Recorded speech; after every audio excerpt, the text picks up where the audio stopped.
What I would be interested in knowing, if I could ask a question first of all, Scott, is you've clearly driven, along with the other partners like colleagues at Warwick and others, Paris, a very standards-based approach. That means that it's relatively straightforward for you to connect to any deployment site and the infrastructure that might be there in the future as these standards become better and better embedded. But presumably also there are other initiatives and other projects in Europe, globally, that are using the same standards.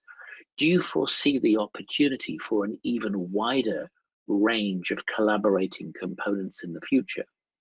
Because you've spoken mostly about the value of connecting to a deployment site, which is of course really important for C3-Cloud. But what about, if you like, friends in the future we might share componentware with? Do you foresee any opportunities?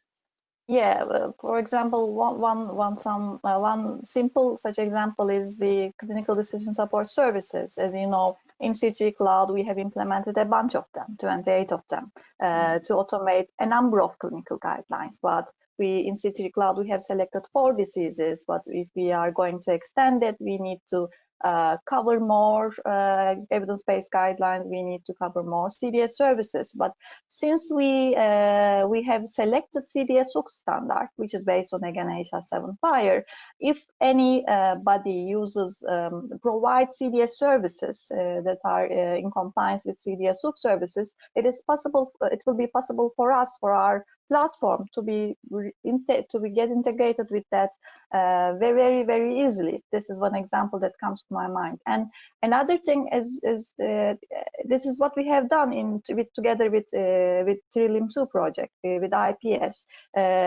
We mentioned that we are already using HR7 FHIR, so any site which is already supporting HR7 FHIR will become almost readily compatible with the C3DP architecture. Of course, there may be some small adaptations, especially related with maybe terminologies, code systems, etc. But it will be relatively straightforward to be able to communicate with them. As we have already demonstrated with the Trillium2 project, it was very easy for us to support IPS and enable to be as a different data source for the integrated care planning process.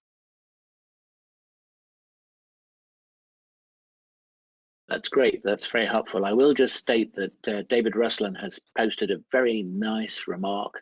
Congratulations for your achievements. And I think that really echoes right across the consortium. So we're very grateful for that. A quick prompt that there is a further question about the use of the cloud and the concern about data privacy. I know that Mustafa mentioned briefly something about local deployment and local data storage, but the question that we have here is really about, are we looking at ensuring data protection when we come to the use of the C3-Cloud platform, and have you considered technical solutions enabling patient data to be isolated and managed by the individual patient? So that's actually 2 complementary questions. One is about, are you storing data in the cloud? And secondly, what about giving patients a bit more autonomy over their data, which at the moment is handled by the clinical team? First of all, we received this question a lot. Maybe our project's name is C3-Cloud, which might be misleading, by the way. We are not storing the data in the cloud, definitely. So in all of our 3 sites, the data is being stored in patient data store, which is a FHIR repository, but that FHIR repository is being deployed within the firewalls of that clinical institute. So it is not deployed anywhere in the cloud, and we know that it might be problematic to store patient data in cloud, although it carries out security and privacy measures. So this is one thing. First of all, everything stays within the firewall of that clinical institutes. And other that patient data store implements very detailed security and privacy measures. So there is, needless to say, authorization, authentication, and also it handles role-based access control as well. And everything is being audited, and everything is secured, encrypted in transmission. That is one of the things I would like to mention about that. And apart from that, about giving the data the rights to, giving the patient rights to access data. In C3-Cloud, we share the care plan with the patient, and through his patient empowerment platform, the care plan becomes accessible to the patient via this FHIR repository, which stays within the firewall. So the platform, patient empowerment platform, accesses to this FHIR repository. Of course, this patient empowerment platform has the necessary credentials to be able to access that FHIR repository. And after that, the patient is enabled to provide feedback about the care plan. He can mark the activities as performed or not. He can comment on them. And more importantly, he can provide patient provided data.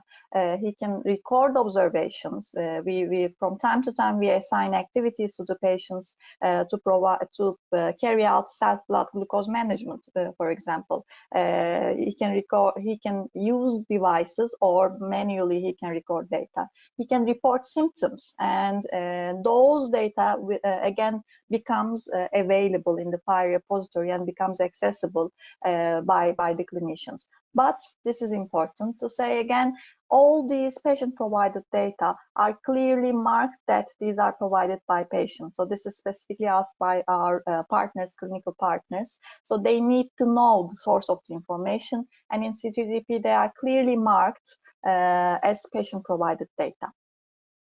I hope I have answered your question.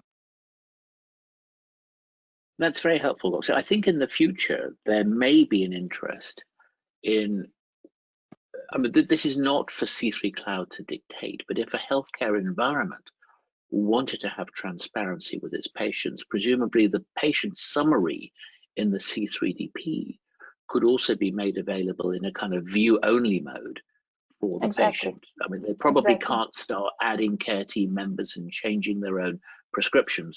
But there may be an interest downstream in you developing a view-only version of that.